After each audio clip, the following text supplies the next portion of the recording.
Welcome to the Capital Club. It's a privilege and an honor to be welcoming you to this discussion with some of the brightest minds in entertainment and business. Hosted by the Future Blockchain Summit and GITEX, I'm Oscar Wendel with MCH Global. To give you an idea who we have in the room with us here today. Fernando is the Grammy-Award winning producer of Lady Gaga's first two albums. Has worked with practically every artist that you ever heard of in the last 20 years. Now that may sound unbelievable because he looks so young, but only 12. He's only 12, but he's in the womb. Dr. Marwan is a very close friend of mine. For many years, he founded the Future Blockchain Summit back in 2018. And I've been looking after that conference since 2019.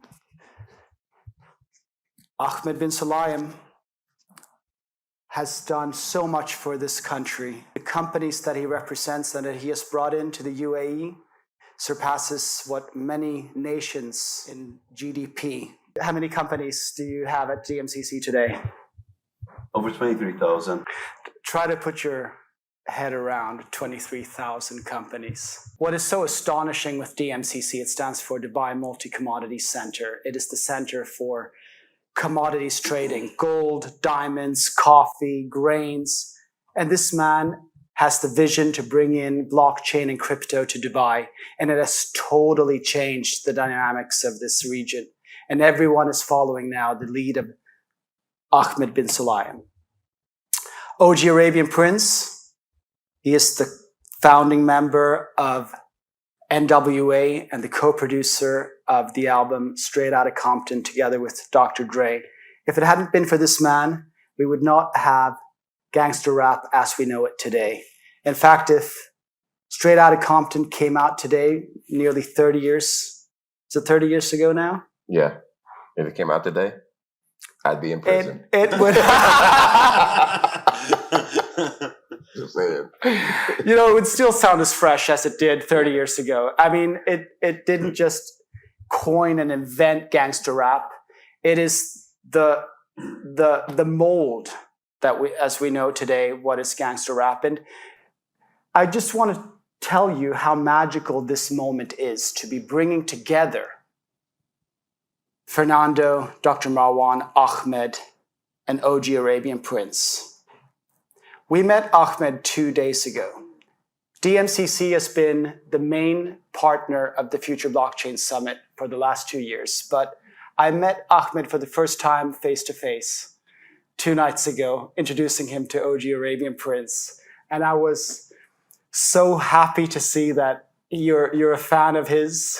Well, when he said co-founder of N.W.A, I thought it was some catchy thing, crypto-related, NF something, NFT. And I laughed. I said, what, N.W.A, the hip-hop? Yes. No. He goes, yes. And he shows me, that's me on the picture. So, I didn't let him go. I'm like, you're doing a tour after this. And as we walked, I played the music while next to him. I'm like, I have to. I mean, I still don't believe I'm sitting next to you, bro. Neither do I. But we have something in common that most people don't know, and that's Kobe Bryant. Yes. Yes. So this is my man right here. So 2 nights ago, we meet up, and I invite you for this evening. And as we're heading out from the hotel, we run into Dr. Marwan, my closest confidant and partner in blockchain here in Dubai. We speak almost weekly. And this man is so busy and so important that I hadn't even mentioned this evening to Dr. Marwan. And I say, we're heading to the Capital Club. And he says, I'm coming along. So this wasn't even planned. I asked around about your history. And what I hear is you were... not risk adverse, right? No. And so, but that's if you see in the West, when in Silicon Valley, that's celebrated, right? Not here. Yeah. I was seen as reckless. Reckless, right? Also, I think I was allowed to move with DMCC and engage, etc., because nobody wanted to touch a commodities initiative in the UAE. There were talks within the Arab world, but nothing follows through. But look, I connected with the diamond industry, the Indian community, the Lebanese community, the Belgian community, the Jewish community, US, you name it, and the African community. And I stayed in touch with them. Some of the contacts I have in the jewelry and diamond and gold business are from 23 years ago, 20 years ago. I'm dealing now with their kids. And I think there's a case where the grandkids now, I'm seeing them in the business. And by the time I see the fourth generation, I'm going to take a sabbatical because it's hitting me now. That's the impact you want. That's legacy impact, and that is the true. So that should be celebrated, but it's not. I think the knowledge transfer is where we have a rub, right? If you were able to showcase how much creative destruction it takes, and we talked about this, how you're raising your children. It's creative destruction. That's how you get to innovation. That's one of the key points. And that's what we realized, and that's what we should share. We'll get back to knowledge transfer, but please share how you've implemented this in your family and your kids, which is really fascinating. First of all, I just want to applaud the man sitting next to me here. He gave me the first crypto license in the UAE. He actually gave me my Which first year? OTC. Which year? Please say the year. 2018, I think it was, 18, right? okay. Yeah, 2018. And before that, years ago, like 4 years before that, I got my first ever license. I actually convinced not only my kids but also my wife to jump into entrepreneurship by herself. So the first license I got was actually for a crypto ATM. So there was no such a concept. Nobody understood what Bitcoin was, let alone have a Bitcoin ATM in Dubai. So it was a huge undertaking to explain just the concept at the time Dubai SME. And Abdul Basit was like, I don't even know which kind of activity to put this under. So we just put it as PSP, which is Payment Service Provider. And I put my wife on the deed, as a 50% shareholder, just to get her, feet wet and get her hands dirty in the business, to learn how to be a part of a startup. And guess what? That worked, actually. She learned by herself what Bitcoin is. She started trading it. She has a lot of their bonuses from work and that kind of stuff in crypto rather than in fiat. So that, for me, is getting people to try something rather than actually, teaching people theory is what actually inspires them to learn more. It gets their test buds going. I just can't help but, reflecting on how the three of you have the same skill sets. You could be a record producer, bringing together all these disparate, crazy people together that nobody assumes would have the opportunity to bring them here in Dubai, and seeing the opportunities. And you, Fernando, taking on Lady Gaga with Jimmy Iovine that nobody believed in at the time, and creating her first two albums, Fame Monster and Born This Way. It's even though it's completely different, it's so much the same. Yeah, and equally, like where that origin is, right? So if we don't have the knowledge transfer, the source, right, passed on to the next generation by being creative and destructive, right, by really breaking the norms to create and advent the future, right? Because trauma is growth, right, and we must traumatize, to create some sort of growth and stimulate. And the question comes down to, much like your 8-year-old, is it? Yes. 8-year-old had his first exit. Yes. For his first company, right? Clover was my daughter's first business. So she did it with her sisters, and I actually recorded them on my phone as well. So they were basically selling candy in parties. That's their business. So that's the key. So knowledge transfer, right? So let's talk about creativity for a second, why that matters, right? How do you see, you take over on this end, creativity? We see it. You traditionally, you think you create music and then you end up doing for the rest of your life. No, actually, the musician is hyper creative, so he's already trained automatically by default to think multidisciplinary like you. Like, you're a producer. You actually produce new companies and new opportunities. And talk about your daily life now. What is your life like? Yeah, I'm more of a technologist, and the funniest thing is I stumbled into technology. I remember, I'm not sure if they ever had Toys R Us here, the store where you buy toys. I bought a computer. And you guys are not old enough to know what it was. I bought a Commodore VIC-20. I remember. Yeah. I'm not that young. And so I bought this computer, and I bought it to kind of mess around with music a little bit. And I got so entrenched in it, I'm like, I need a bigger computer. So I went back to Toys R Us, and I bought what I thought was a Commodore 64 computer. And I'm not a thief, but they accidentally gave me the wrong computer because the Commodore 64 was only like this big, and they rolled out a box that was like this big. And I'm like looking at the box, and I'm like, and it said Commodore Colt computer on it. I'm like, well, I guess that's what I'm taking home. And I got it home and found out it was an IBM computer. So DOS. So I was like, what is this? And I learned how to code at 16, 17 years old and started coding music. But then I found out, oh, I can make animation with this. I can do video games with this. And that's how I got into technology at 16 or 17 years old. And, you know, it just spiraled from me doing music to doing animation, working on, you know, the first series of the Power Rangers and Silver Surfer and Addams Family and Casper. And while I was working on the animation stuff, we went to Fox to have a meeting, and I found out Fox started a video game company.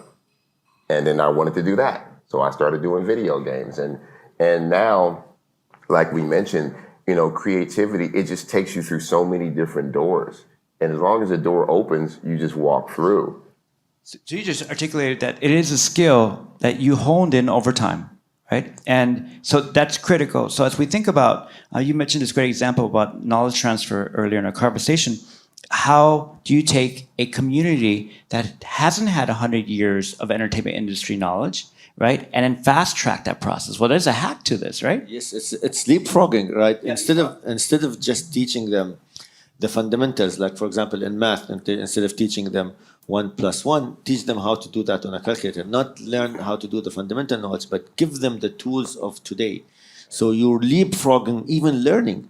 So if you jump that, you're actually up to speed, if not even faster than people that learned all the fundamentals. That's right, and that's what you're doing. We put out a teaser, DMCC AI Center, coming soon, and I think we have one project we're working on. We're not disclosing it. We have 12 companies, and if the guys from LA I met today registered, that'll be 13 companies just in the robotics.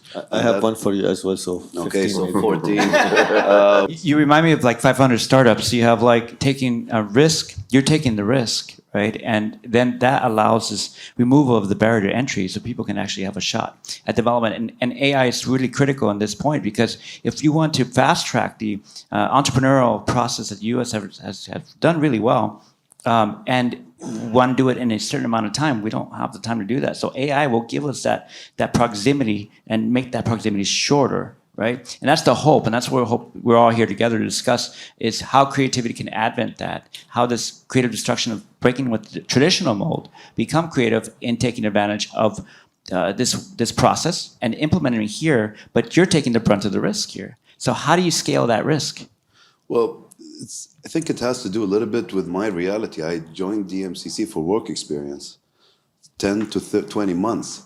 So I've been on the bonus pretty much since I moved into the Diamond Tower. So it's not like I'm being reckless, but there's a bit of, and you know, I've had some challenging situations on my personal life, so I don't feel the threats, the concerns. You know, I don't mind making a mistake. That sounds like resilience to me. That sounds like, what you've been through, the brutal trauma that allows that thicker skin to be developed so you can move forward without, who hasn't had that risk or that trauma have had. You want to talk a little bit how trauma is synthesized into growth? Yeah, definitely. Like, with N.W.A, we went through so many hurdles, like with the police, with the FBI, with gangs or just crazy people in the city that thought that we were a threat to them. Our manager ripping us off early in our career, which that was probably the greatest thing that ever happened to me. Having somebody take your money as a kid that, you earned this, you sold 1 million records and you're not getting paid for it. You never let that happen again, ever. And the first thing, business, you learn business really, really well, and that helps you flourish. So, that's amazing. Then you get hungry and you find that success is definitely something that feeds you.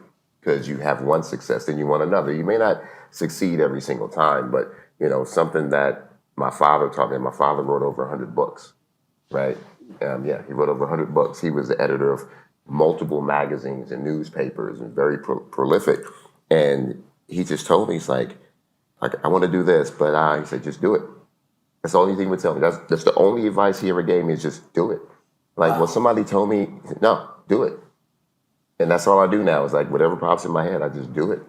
And when someone asks me, like, there's a hunger here because 5 or 6 people came to me at Jitex. I'm a singer. I'm a producer. I'm a this. How can I do that? Because I'm here and I don't have the resources here. I don't have help. What do? I'm like, do it. Just do it. You came up to me. Here's my, it locked me in. But getting to know you since over a year now and learning about your upbringing and your mother being a piano teacher, there's been so much discipline that you've been taught in your upbringing, and so much about creativity is about consistency and discipline. I want to hear what you think about that. So I'll tell you from my perspective. So I never listen to criticism. So I take it as I always take it as fuel. So when blockchain came out, and first one was Bitcoin, for example. So when Bitcoin came out, people were telling me, "Oh, it's just a fad, it's a pump and dump kind of thing. Don't get into it."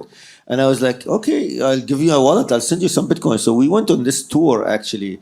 And a lot of people who I taught about Bitcoin were actually on the Dubai Smart City tour. We were going into different countries in the world in 2016, exploring about what they are doing. So instead of me, because I was telling people that you should do Bitcoin, you should do blockchain, and nobody would listen to me. So the head of Dubai, Smart Dubai at the time, Dr. Aisha, said we should go on a tour and see how other people are doing it. So we went to Estonia and learned how they did it. Went to Sweden, went to a lot of other Scandinavian countries to see the actual projects that they were doing. But in the bus, every day I would send some Bitcoin to somebody. Every single day. Bitcoin or other coins? Bitcoin, because there was nothing there but Bitcoin. What year was this? 2016. They must, okay. 2017 is where they announced like Ethereum and other cryptocurrencies. Okay. There was nothing but Bitcoin. So Bitcoin, I would send them, I'd say, open a wallet, I'll send you money right now, free money. And I would send them like $50, $20, not like $1. Yeah.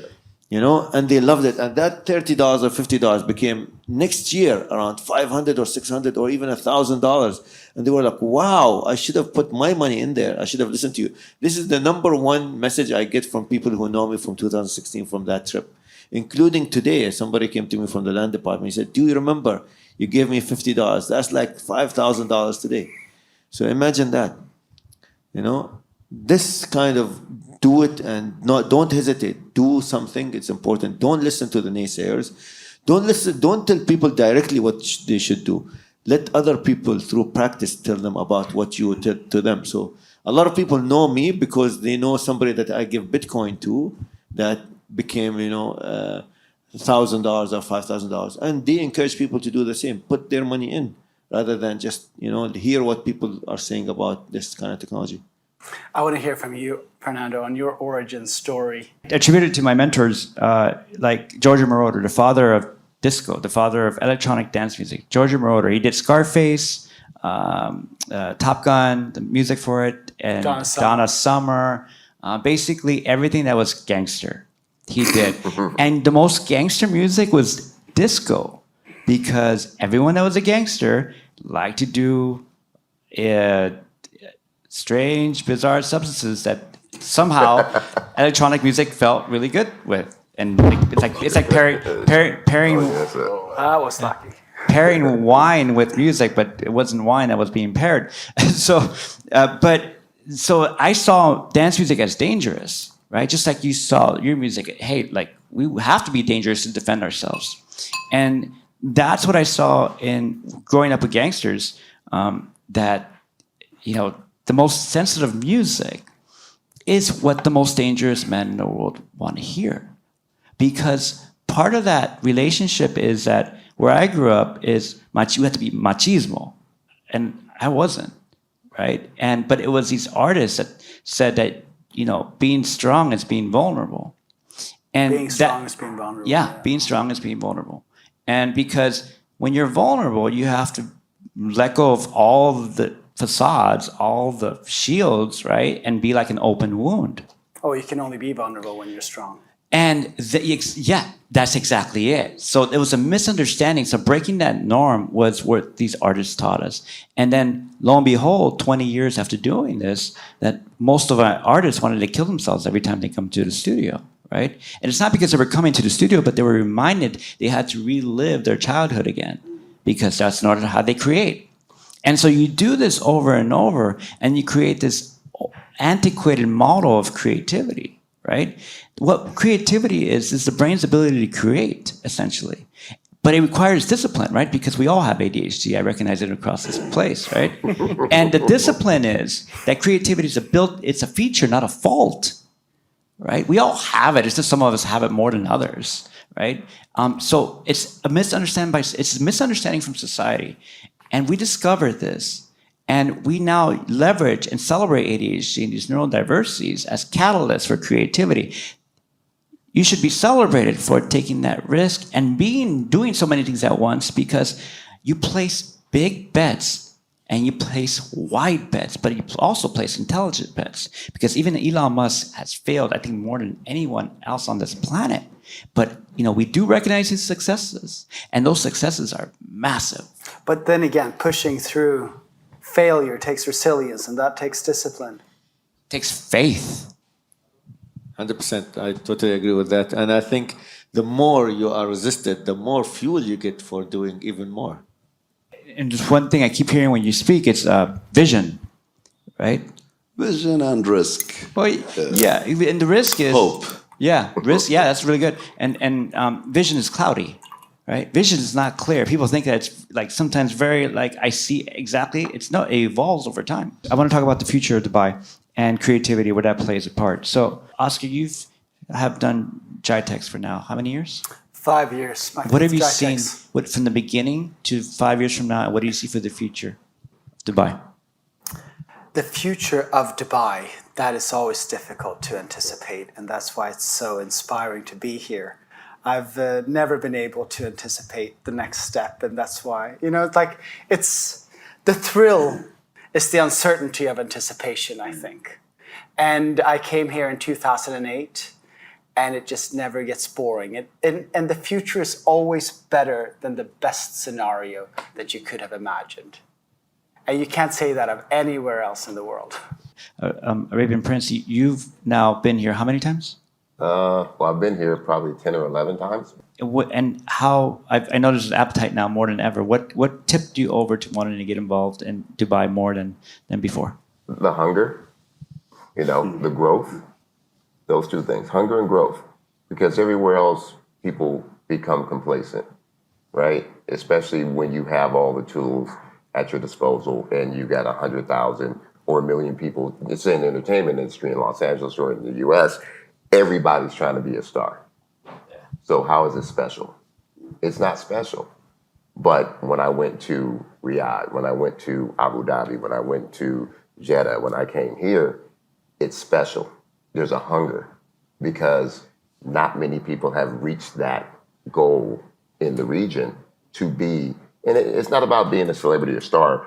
It's about being successful. And when I speak to kids, when I teach at the music business thing, I ask this question. I go, who here wants to be a star or famous?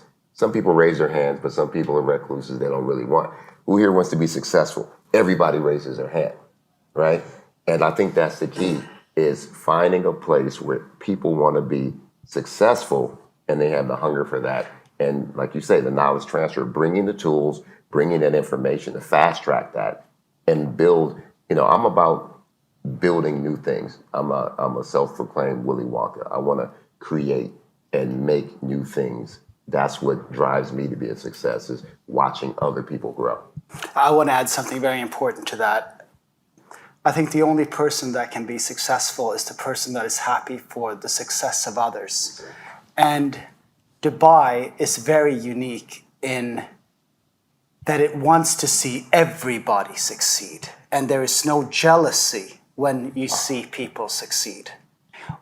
It's so easy to put together Jitex because everybody has this enthusiasm to see Dubai succeed and bring together optimistic and strong people that have a vision. You don't have that in other cultures, and I don't want to point fingers here, but it truly is a culture that is open and tolerant and sees the best in all people. I have an example from the leadership. I think it was barely a year after the tsunami hit, and Japan was, going through a lot of challenges, and it's barely standing up and all that. And during, I saw something from Sheikh Mohammed bin Rashid, the Vice President and Prime Minister of UAE and ruler of Dubai, during the World Cup, the horse race. Now, he's competitive, as you know. He changed the face of the horse race industry. But that night, the winner was a Japanese-owned horse. And he jumped and celebrated more than I've ever seen him when he won his own races. So he was happy to see that. He loved that success story, coming out of it and all that. So I see that. I want to take the opportunity to mention the gaming and esports. That is something that you've launched this year, and I was very glad to. Announced it last year. I'll share the story in a second. Yeah, like this year at GITEX and Future Blockchain Summit, it's because of our close collaboration that we had the first day at Future Blockchain Summit being the esports theme day together with CNBC Arabia's Game Changers and Dr. Marwan. He is a driving force of esports as well. He's a driving force of everything. It's as simple as that. And who would guess that OG Arabian Prince has developed about 200 games since 40 years? 42 years in the game. Yeah, I didn't see that coming. 42 years in gaming. I'm meeting the N.W.A. founder. He's like, I've been doing games for 42 years. I'm a nerd. Yeah. Yeah, and I think like this, it hasn't even been a week, but it feels like it's been a long time. But I feel there's so much opportunity with gaming, and it unites a lot of innovation, entertainment, and I guess I'd like to conclude with talking a little bit about that and what you see in terms of gaming and esports. If you remember when the announcements came up, it was announcing 5 months later, after the company was registered in DMCC, that Binance Technologies MENA DMCC is the newest addition to our, at the time, 400 crypto plus companies. I put out the announcement. My marketing team, for some reason, thought it wasn't newsworthy, but never mind that. The next one was the Water Center to be coming soon. Same way the teaser we put out for the AI Center recently. And then I put up the gaming because, you talk about taking motivation from criticism or some disparaging comments. And one that kind of bothered me a little bit where there was, and I knew where it was coming from. We were growing phenomenally fast, and we still are on the crypto side of the business. And I guess within the region, there are some who are struggling to attract the business. So I'm assuming their management, the consultants are costing more money than what's coming in. So the comment was, why is DMCC looking at crypto? Shouldn't they just focus on commodities? And it's just very ignorant. So my reaction was announcing Binance, and a few days later, there's a picture of me and CZ in Abu Dhabi, Water Center, and yeah, let's explore gaming as well, esports and gaming. And you know what I didn't see coming? I knew it would work. I knew there's some synergies with Crypto Center, and it would work in DMCC. But I didn't see my team acing every time we put the imaging, marketing material, messaging, because I usually change stuff, whether it's for the oil and gas, diamonds and gold. Give you an example how, what's the word, disagreeable I am. We have a diamond corporate video. We have a DMCC corporate video. We have multiple future of trade videos with the reports, snapshots and all that simple. Coffee center, one tea center. We do not have a gold one. And that's the first thing we started with DMCC. Why? I reject all the videos. They're too tacky for me. I'm going to give it one more try. So but the gaming one, every time it comes in, I'm like, yeah, awesome. Are these guys gaming addicts? I just want to go and meet them. And it's the computer graphics people. They love it. And one thing led to the other. And we have over 100 companies. I am targeting gala games. I'm looking at others as well. But also we have hackathons. We had a day for coders. Remember that in Al Yeah. Tower? They were just making games right then and there. And it was during the weekend, and you'd see me in Al Mastar walking, thanking them as well. It grieves me when I'm traveling and there's a big setup for DMCC's gaming center at Expo during that gaming event. I Esports couldn't make it. festival. I had to be somewhere else. I had the biggest FOMO, but they all contacted me. Some of the Yalla Sports, La Liga that was already in DMCC is working to get involved on the esports side. So it is working and I'm having fun. But also from a selfish part, I get to tell my mother all of these sleepless nights, the hours I wasted and didn't go to school. Well, now it's paying off. So just a fun fact there, I covered for you on that expo thing. I did the keynote speech. So don't worry. Speaking of that, actually, so esports, it's going to take off in a big way in this region because we have a gaming culture already. Just like you foresaw that there was a coffee culture coming up, there is a huge gaming culture coming up here with the kids. All my kids play video games. The only thing that's stopping them is us as parents. But good luck. Yeah. When they get out of my house, they go to their cousin's house. Guess what they're doing? They're playing video games. So no matter how much you try to put the brakes on gaming, this is how they are digitally native. They are digitally, entertaining themselves. The consumption that they're doing, it's not from books. It's from audiobooks. It's from YouTube videos. It's from everything digital. And the entertainment, they are native to it. This is their life. This is how they get entertained. They play football, they do martial arts, they do chess, but this is only secondary to their number one thing they go to is always video games. I think you just wrapped up this whole beginning of the conversation started with creativity as a catalyst for growth. And that is creative, essentially, is we've creatively evolved the way we learn, right, through technology.